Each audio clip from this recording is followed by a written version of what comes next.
แน่ว่าเป็นไทยมาใจใส่เนาะและจะได้มาซื้อสินค้า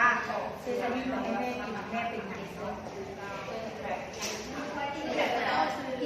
ตัวกินแล้วเราก็จะรับซื้อมาให้แล้วผ่านการบอกแล้วคนสร้างสรรค์ซึ่งว่าแม่ของพายเจ้าแต่ไม่เป็นเรา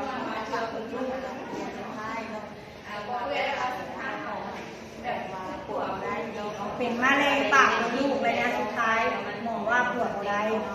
บอกว่าปวดได้แสดงในโฆษณาในเพจเราว่ามียาที่สวยจัดจ้างน้องยามะเร็งแล้วก็ภาพจะเป็นใจเนาะซึ่งผลที่ทำให้เราบริการลดการกินเบอร์จากสั่งไปแล้วได้ประมาณ9,000 บาทอาหารของแม่ที่อาหารดีขึ้นน้องตัวโอ้โหจากสมบูรณ์น้องก็เลยมาตัดสินใจซื้อไปถึงต่อมันจะเป็นต่อพระเจ้าจะแชร์ความผู้ซื้อดีใจมาบอกหนูจะจักผู้ซื้อดีใจแม่กลับคืนมาเนาะเพราะว่าขาเขาใส่ไปใส่ก็ไปใส่เองหรือว่าทำใส่เองเองเนาะบอกว่าใส่หมดได้แล้วเนาะสำหรับที่ของแม่เจ้ามีแต่ทำเจ้าคือว่าตัดสินใจมาเอาแม่ก็คืนมาแล้วปวดก็อยากขึ้นเมืองเลยค่ะ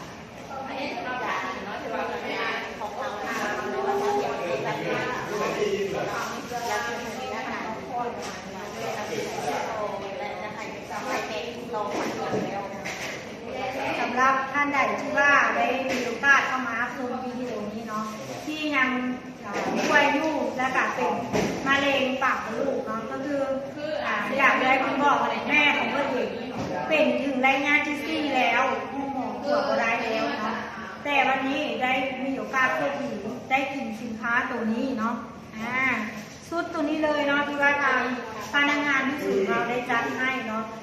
เพื่อเฮ็ดให้อาหารของแม่เพิ่มกินให้ใส่เย็นกับเกามือหลายขึ้นและกับปัจจุบันนี้ก็ยังกินอยู่ต่อเนื่องได้ชิมแล้วแต่ฝากไปเลยเนาะสำหรับใครที่บอกไม่จับโอเคเนาะวันนี้กับเข้าใจเวลาที่ว่าในสาระเวลามาให้สัมภาษณ์กับทาง